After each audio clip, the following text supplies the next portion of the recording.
The click of the recorder was louder than expected in the quiet conference room. A small black box on the table, sleek and nondescript, emitted a faint mechanical whir before the voice of William Hale filled the space. "If you're hearing this, I've gone. No euphemisms. I'm not one for sentiment. My instructions are precise." Michael Hale sat with his hands folded loosely in his lap, eyes fixed on the table's polished mahogany surface. Across from him, Paige Ellison leaned back in her chair, perfectly composed in a cream blazer that matched the paper envelope resting just beside her manicured fingers. Her mouth carried the faintest trace of a smile, but her eyes remained sharp, scanning Harold Whitcomb and then Gregory Ames, who had taken the seat beside her like a co-counsel rather than a guest at a family proceeding. William's voice continued, crisp and unhurried, as if dictating a memo rather than delivering the final word of a lifetime. "To my son, Michael Hale, I leave the contents of my personal vault, including all private notes, research, and correspondence. I trust he will know what to do." Michael didn't move. "To Paige Ellison, my daughter-in-law, I leave nothing." A silence followed, clean and immediate. No gasps, no objections, just the delicate hum of the air vent overhead. William's voice resumed. "This is not a reflection of affection. It is a reflection of stewardship." The recording clicked off.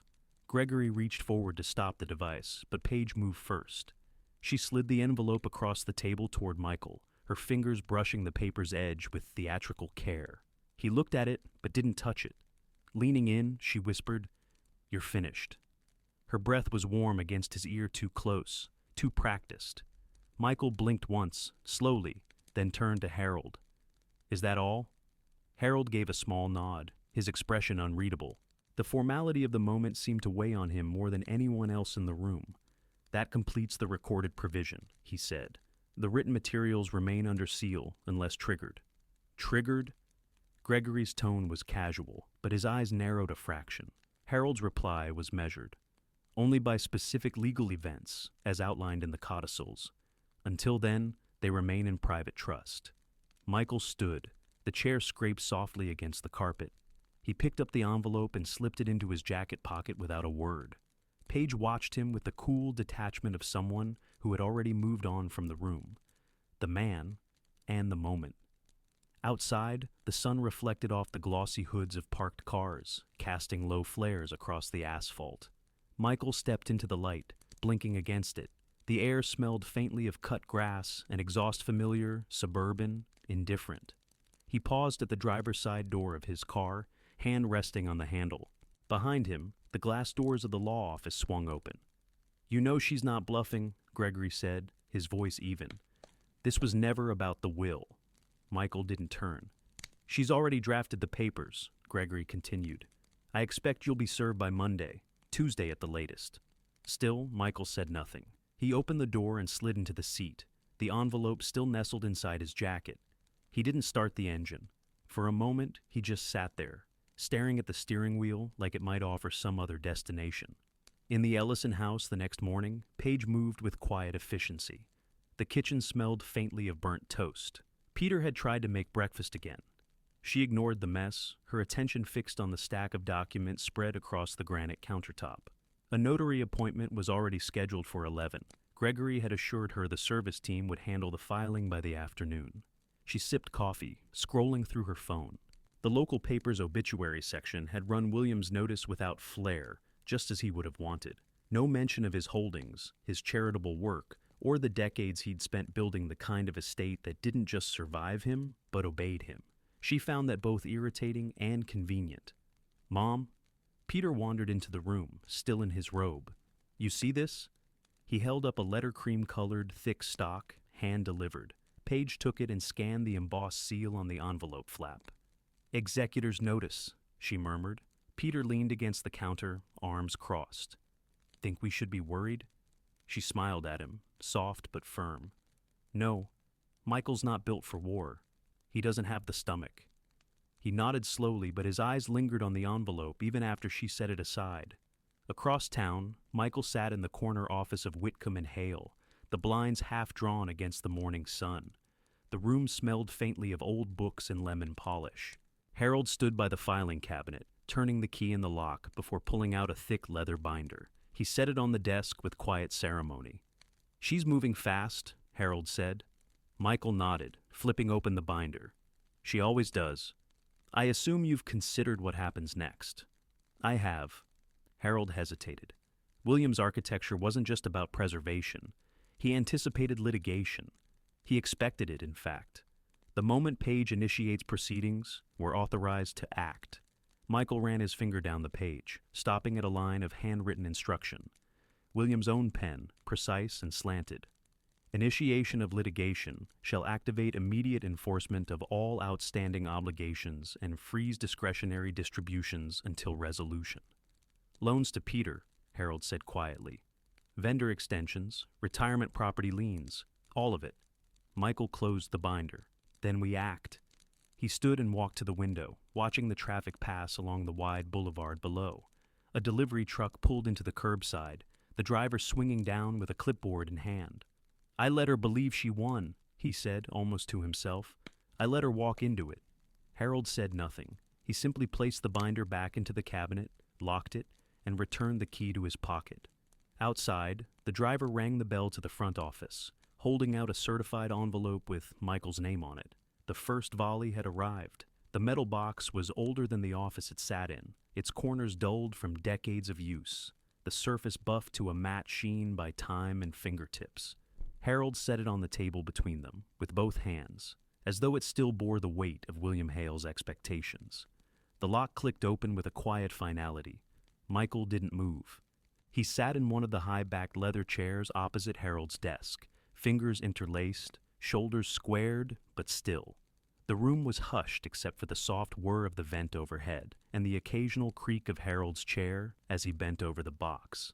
Inside, nestled among layers of tissue and manila folders, was a sheaf of documents bound in blue ribbon. Harold unwrapped them carefully and laid them out on the desk one by one. "Codicils," he said. 3 of them, all notarized, each with specific trigger clauses. William filed the originals with the county registrar, but these are the working copies, annotated. Michael leaned forward. The top document bore the Hale family crest in faded ink, and William's signature in its usual firm, measured hand. Below it, in the margins, were pencil notes, brief, almost surgical in tone. "Codicil 1, Harold said, tapping the top page, "activates on initiation of litigation by any spousal claimant, not divorce itself, just filing. That's the key. The moment she files, we're instructed to execute enforcement on any financial instruments extended to the Ellison family." He slid the second document into place. "Codicil 2 is tied to settlement. If a final judgment or mediated agreement is reached, discretionary forgiveness clauses are voided. Any debt not settled becomes immediately payable, and all remaining distributions, real estate partnerships, deferred compensation, equity stakes, are frozen until those debts are resolved." Michael's eyes moved across the page slowly. "He designed it like a net." "More like a switchboard," Harold said. "Each action has a response, not emotional mechanical. He wanted you protected, but he wanted her choices to be the trigger. And the third?" Harold hesitated. "Codicil 3 is conditional upon your personal action, specifically the execution of a limited waiver renouncing spousal claims, accepting final divorce terms. Only then does the estate initiate the final tier." Michael glanced at him. Harold continued. "That tier includes public filings, loan acceleration notices, vendor repayment demands, and a reclassification of the retirement property titles. It's the nuclear option." Michael sat back. "And I'm the detonator." "Yes." They were both quiet for a moment. The light through the blinds had shifted, casting long slats across the desk. Dust floated in the late afternoon air, catching in the amber light like suspended ash. Harold reached deeper into the box and withdrew a ledger. Its edges were worn, the spine cracked. He opened it to a page marked by a leather bookmark and turned the book toward Michael. "Margin notes," he said. "William kept them himself. Every extension, every grace period, every deferred payment to Peter Ellison is annotated here. And here," he tapped the lower right corner of the page. He wrote, "Subject to codicil triggers. No forgiveness without resolution." Michael traced the line with his eyes. He knew she'd come for it. Maybe not the details, but he anticipated the posture, aggression masquerading as negotiation. Michael picked up the codicils and studied them again. The language was clinical, no sentiment, no elaboration, just cause and effect. "Can you act without my instruction?" he asked. Harold shook his head. "Not beyond the first codicil. I'm authorized to enforce the initial instruments, the loans, the vendor terms, once litigation begins. But anything beyond that requires your consent." William was explicit. "You hold the moral key." Michael looked up. Moral key? He didn't want this to be about revenge. He wanted it to be about stewardship. If she tried to dismantle what he built, he wanted her to feel the consequence, but only if you agreed it was justified. Michael set the documents down and leaned back. "And if I don't act?" "Then the third tier never triggers. The estate remains in stasis. Debts linger, properties float in limbo. You inherit, but the teeth never sink in." Michael looked past Harold toward the window.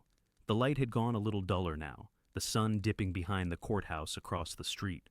He could just make out the flag above the county clerk's office, limp in the still air. "Monitor everything," he said finally. "If she files, you activate the first tier immediately. I want certified notices sent to every vendor and a formal demand letter to Peter within 48 hours. Harold nodded once. "Understood. And I want a full report by the end of the week, asset flows, outstanding extensions, any exposure points. If this moves fast, I need to be faster." Harold began stacking the documents, re-ribboning the codicils with the same care he'd used to unwrap them. "You're prepared for what this will do?" Michael's gaze didn't shift. "It's not about being prepared. It's about honoring the structure." Harold paused. "Michael, she's not just going to fight. She's going to perform. She'll use every public stage she can find, make you the villain, spin it into betrayal." Michael stood, smoothing the front of his jacket. "Then let her. I won't match her performance. I'll let the instruments speak." He turned toward the door, then stopped. "One more thing." Harold looked up. "If she tries to settle early, if Gregory Ames starts circling for terms, stall him. I want him to believe there's room to maneuver. Let him think I'm open to compromise." Harold's brow furrowed slightly. "You're not?" Michael's voice was calm. "Not yet." He left the office without another word, the door clicking shut behind him. Harold remained seated, hands still on the ribboned codicils, as though waiting for something else to be said. Outside, the hallway was quiet. The receptionist's desk was empty, the air tinged with the scent of coffee gone cold. Michael walked down the corridor, each step measured, the weight of the estate now a silent rhythm in his stride. In the parking lot, the last light of the day caught the side of his car, a thin strip of gold along the edge of the door. He stood there for a moment, keys in hand, watching the street. He had spent years believing in conversation, in compromise. But William hadn't built a family system on sentiment. He'd built it on contract and code. And now the code was active. The study was quiet, but for the faint hum of the desk lamp, casting a narrow cone of light across the ledger. Michael sat motionless, a pencil in one hand, the other hovering near the edge of the page as though touching it might trigger something irreversible. The ledger itself was a relic. William's handwriting still precise, each column aligned with surgical clarity. He traced down a list of disbursements, noting the annotations in William's familiar script. Most were straightforward: partnership draws, real estate distributions, structured gifts. But one entry had a margin note that caught him short. Ellison, Peter, Adv loan, C addendum, C. And beside it, underlined in thin faded ink, acceleration upon litigation, trigger, Divern clause 14. Michael stared at it. He flipped to the back of the ledger, fingers steady, until he found addendum C. There it was. A promissory note, signed and dated, referencing a loan of $250,000 extended to Peter Ellison 5 years prior. Interest deferred. Repayment forgiven upon continued familial harmony. William's phrasing, not legalese, but subject to immediate demand upon initiation of legal action by any Ellison party against a Hale. He sat back slowly. The pencil rolled from his fingers and clattered softly to the floor. Peter had once called it a kindness. A bridge loan during a rough patch in the construction business, delays, overruns, a client default. William had extended the funds quietly, without fanfare. Peter had never paid a dime back. Michael closed the ledger, gently, as if sealing something fragile. The lunch had been at the club, late spring. Michael could still picture the way Peter leaned back in the wicker patio chair, sunglasses tucked into the collar of his shirt, a sweating glass of iced tea in his hand. "I still owe your dad for that loan," Peter had said, not quite sheepish, not quite serious. "Don't think I ever signed anything real, just shook his hand and promised not to screw it up." Michael had smiled then, more out of habit than warmth. He kept better records than most banks. Peter had laughed. "Yeah, well, he kept better gardens too. I miss the old bastard." Now that offhand memory felt like a blade sheathed in linen. Michael stood and crossed to the window. The lawn outside was dark, trimmed edges softened in the dusk. He could see the faint outline of the hedgerow William used to prune himself, every Saturday morning, like clockwork. Systems and structure, even in landscaping. He turned back to the desk and picked up the ledger again. The clause was clear. If Paige had initiated divorce proceedings, and she had then, the trigger condition was met. The estate could, with full authority, demand immediate repayment of Peter's loan. And not just demand. It could escalate. Certified notice. Interest from the date of disbursement. Asset lien filings. He opened his laptop and navigated to the estate's digital vault. The scanned copy of the promissory note was there, notarized and time-stamped. William's signature. Peter's as borrower. No ambiguity. Michael clicked once, downloading it to a new folder labeled Enforcement. He didn't move for a long time. Later, in Harold's office, the lighting was colder, more clinical. The air smelled faintly of paper and lemon oil. Harold adjusted his glasses and looked up from the scanned note, expression unreadable. "I didn't realize William had structured this one so tightly," he said finally. "He didn't advertise it," Michael replied. "Peter never knew the clause existed." Harold tapped the paper with one blunt finger. "Clause 14 is valid. It was filed with the original estate documents. We have standing." Michael nodded once. "Initiate the enforcement protocol. Certified demand within 48 hours. If there's no response, escalate per standard sequence." Harold hesitated. "Michael, this will hit him hard. He's not liquid. You know that." "I do. He might lose the house, maybe the land." Michael's voice was even.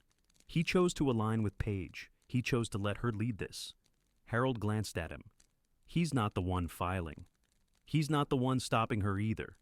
The silence stretched. Harold returned the document to its folder, sealing it with a soft click. "You could give him a heads up," he said quietly. Off the record, a phone call. Michael didn't answer. When he returned home, the house felt like a shell. The furniture was still in place, but the air had changed. Paige's perfume no longer lingered in the hallway. Her shoes were gone from the rack by the door. The absence wasn't loud, it was surgical, like an extraction that left no blood but too much space. He poured a drink, just one, and returned to the study. The ledger was still open on the desk, the page now dog-eared at the corner. He sat with it again, not reading, just looking. Peter's name stared back at him. Michael remembered the summer evenings at the lake house. Peter grilling on the deck, a beer in hand, laughing too loud. He'd always been decent to Michael, in the performative way of in-laws over familiar, a little careless, but never cruel. But William hadn't built the estate on sentiment. He'd built it on structure, and this structure didn't bend for affable men who didn't read the fine print.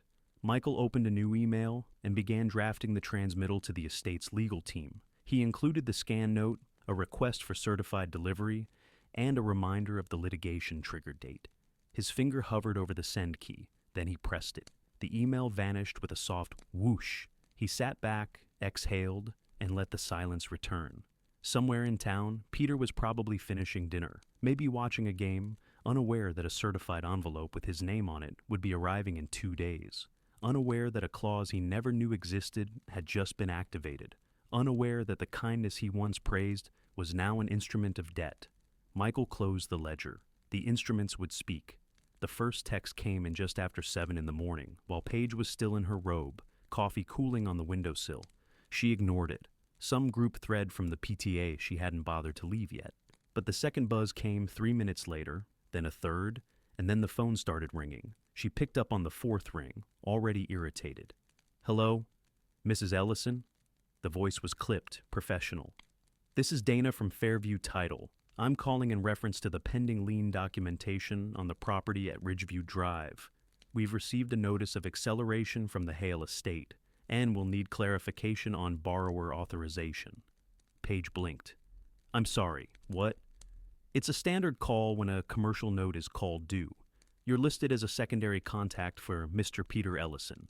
We've sent certified documentation to the property address. It should arrive today. I think there's a mistake, she said, her voice tightening. There's no... What, Leon? That house was gifted. It's in my parents' name. I understand. The documents will clarify the terms.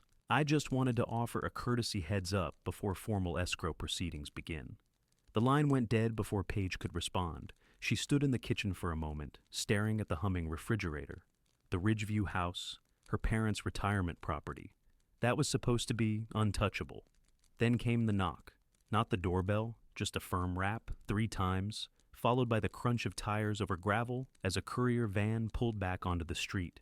She opened the door to find 2 envelopes on the mat, each stamped in red. Certified delivery. Signature not required.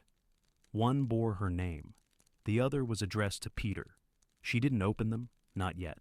She carried them inside like they were fragile or radioactive and set them on the marble island. They stared back at her, thick with folded weight. Her phone buzzed again.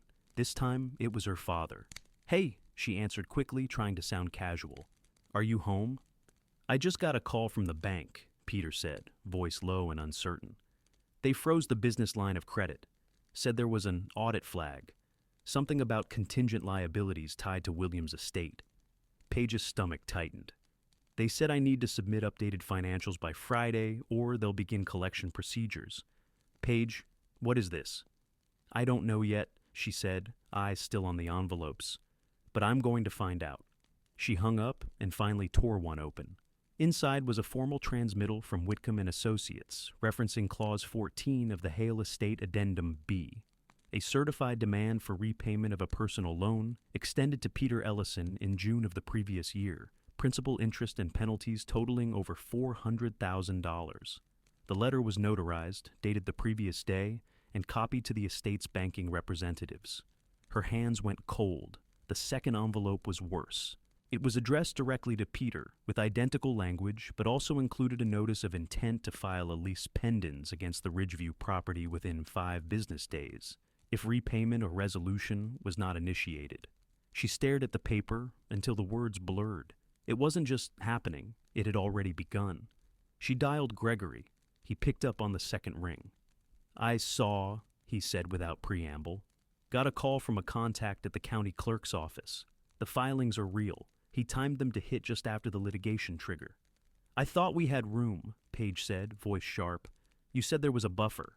I said there were windows. He's slamming them shut. She paced the kitchen, barefoot, one hand pressed to her forehead. Then make a call. Stall the filings. File an injunction.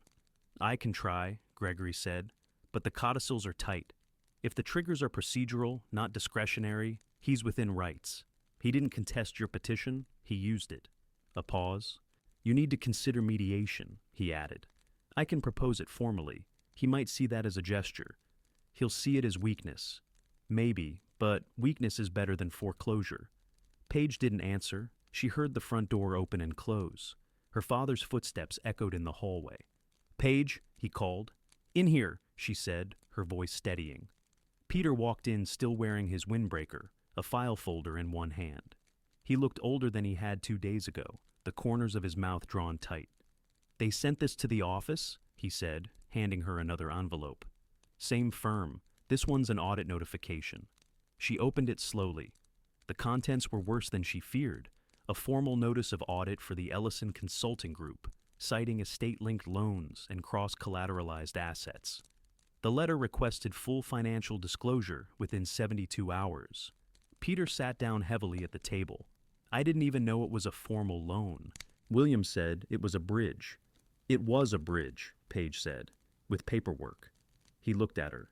You knew? I didn't know it had acceleration clauses. Peter exhaled, pressing his palms to his face. I should have read it. I trusted him. She didn't respond. Trust had been the quiet currency of their family for years. Handshakes, holiday toasts, quiet agreements between men who never liked talking about money in front of women. That currency had just collapsed. Across town, Gregory sat in his car outside the courthouse annex, cell pressed to his ear, tapping his pen against the steering wheel. He was calling in favors, a retired judge, a mediator he'd co-chaired a panel with, a clerk who owed him for a sealed record he'd helped expedite. "Look," he said into the phone, "I'm not asking you to bend the process. I just want to get a preliminary window before the LA's pendants hits the record." The voice on the other end was non-committal. I know," Gregory said, watching a parking officer walk past. "Just keep me looped if anything new gets docketed." He ended the call and checked his messages. One from Harold Whitcomb, via legal assistant.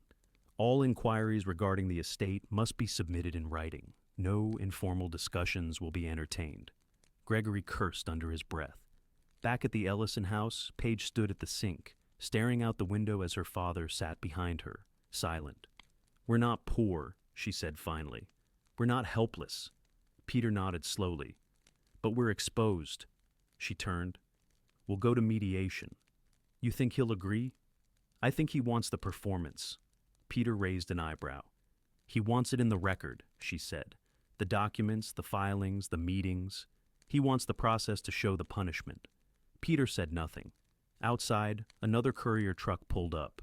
This one had a window sticker from a private service. Paige watched the driver step out with another envelope in hand. She didn't move to open the door. Not yet. She just watched. It would be addressed to her. It would be legally phrased.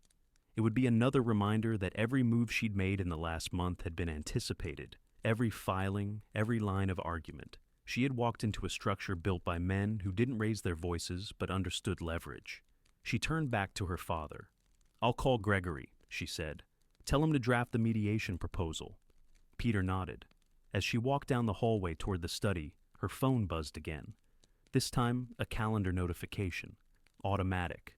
From her shared account with Michael. It reminded her that today would have been their 8th anniversary. She silenced it. The instruments were playing. And now, finally, she could hear the tune. The conference room was too bright. That was the first thing Michael noticed. Fluorescence hummed overhead, clinical and unblinking, casting everything in a washed antiseptic light. The rectangular table had been cleared of anything personal. No carafes of coffee, no idle bowls of mints, just the mediator's leather folio, 2 pens laid precisely parallel, and a small stack of printed agreements. He arrived early. Harold was already there, seated at the far end of the table, hands folded, expression unreadable. He gave Michael a nod, not warm, not cold, just acknowledgement. Michael placed his leather folder on the table and sat. He didn't open it yet. The door opened again.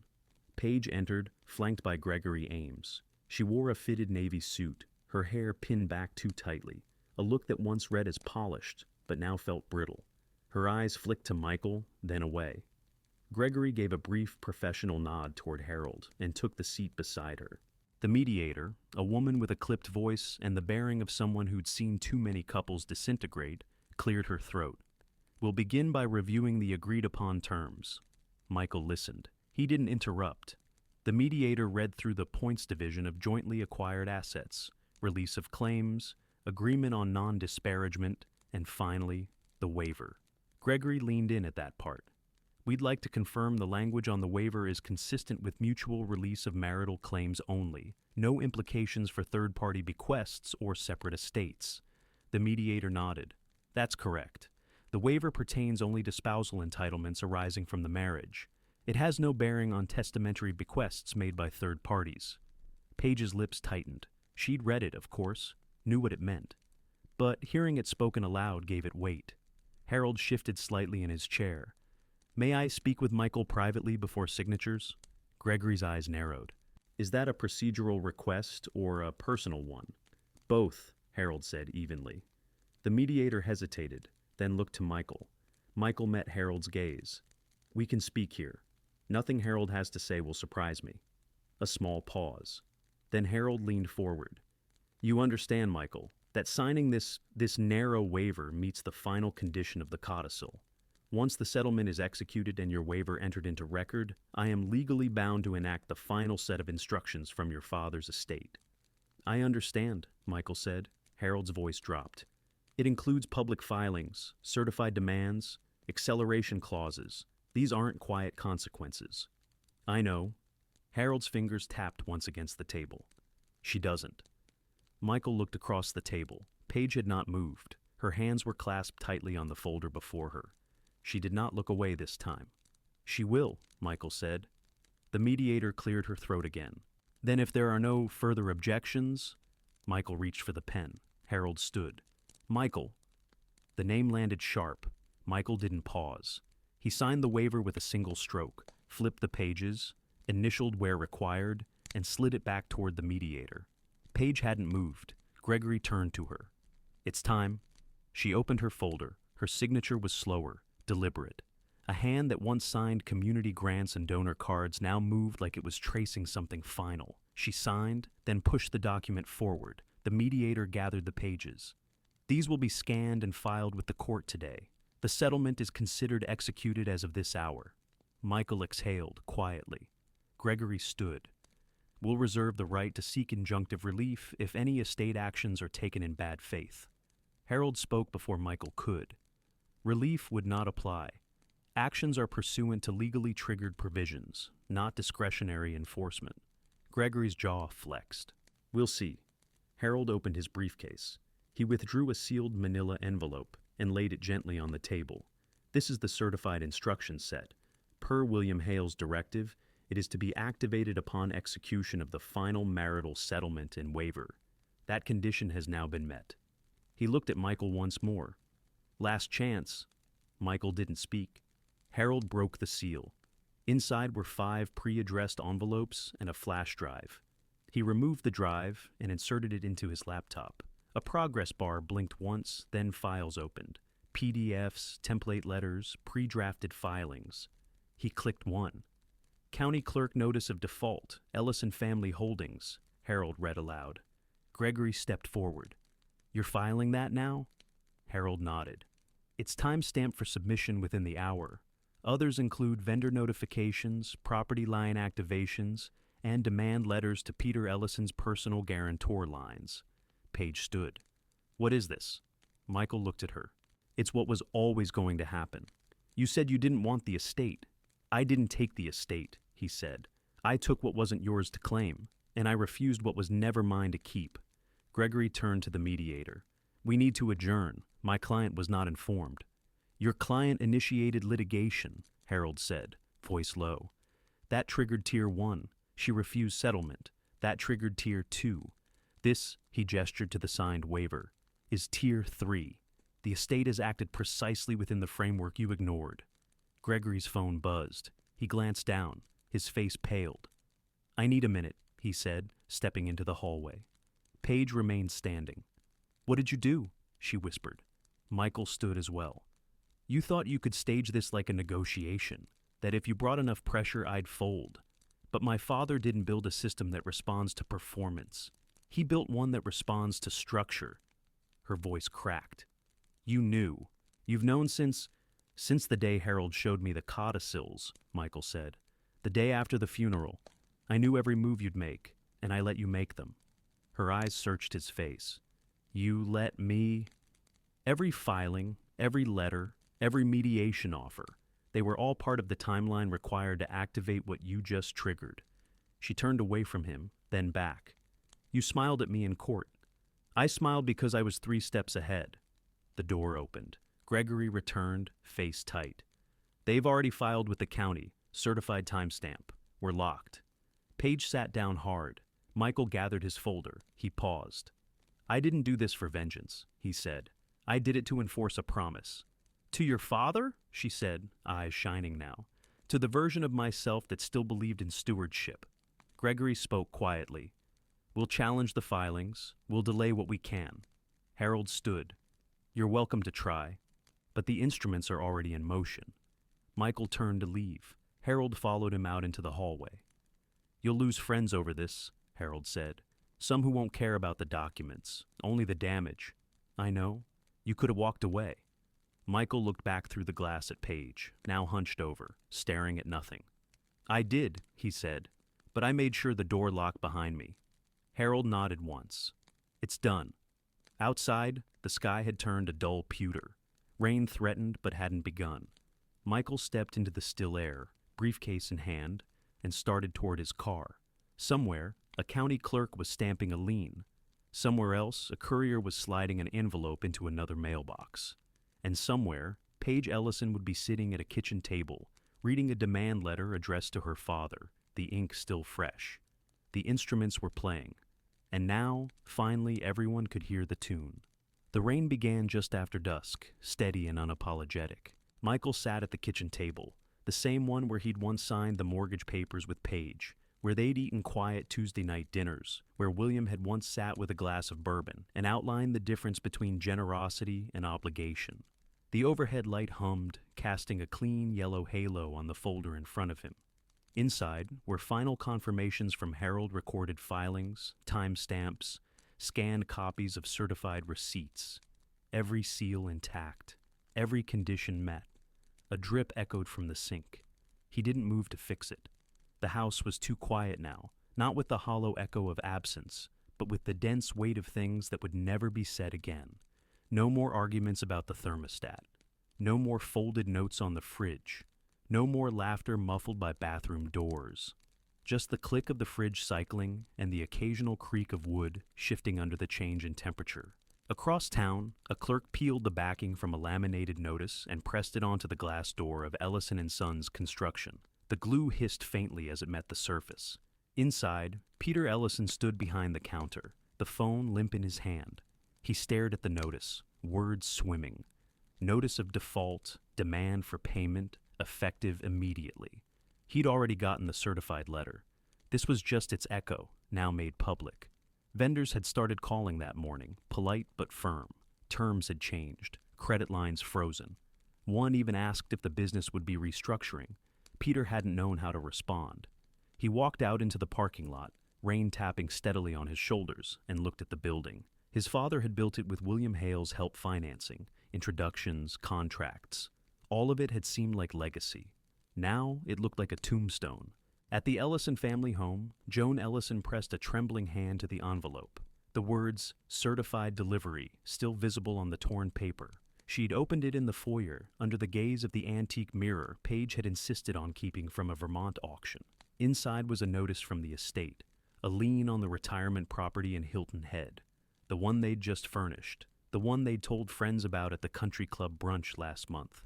Peter's voice came from the living room, flat and distant. "They're calling the notes, Mom. All of them." Joan sat slowly on the entryway bench, the envelope slipping from her fingers. At the club, word spread faster than the rain. Someone had seen the county notices posted. Someone else had gotten wind of the audit flags. And someone, probably Donna Green, had whispered that Paige Ellison's name was on a settlement that had gone sideways, that the Hale estate had pulled every string it could, that it had worked. Paige arrived just after 6, umbrella low, coat perfectly pressed. She offered a tight smile to the hostess, who blinked, hesitated, then offered a mechanical nod. At the corner table, her usual group had already ordered drinks. No one waved. She approached, still poised. "Evening." One woman looked up, then away. Another gave a small, uncomfortable smile. The third reached for her purse. "Actually, I was just heading out." "You just got here?" Paige said. "Yeah, sorry." The woman didn't meet her eyes. Paige stood still for a moment, watching them scatter like dry leaves. She turned, made her way to the bar, and sat alone. Back in his house, Michael stood and poured a glass of water. His phone buzzed once. Harold. He let it ring. Then again, a second time. This time, he answered. "It's done," Harold said quietly. "All filings confirmed. County clerk posted the final lien. Vendor notifications went out. Peter's business is being reviewed for solvency." Michael didn't respond immediately. "I thought you should hear it from me," Harold added, "rather than the gossip train." "I appreciate that." There was a pause. Then Harold's voice shifted, softer. "You understand what this means for them, don't you?" Michael exhaled slowly. "Yes, for you too.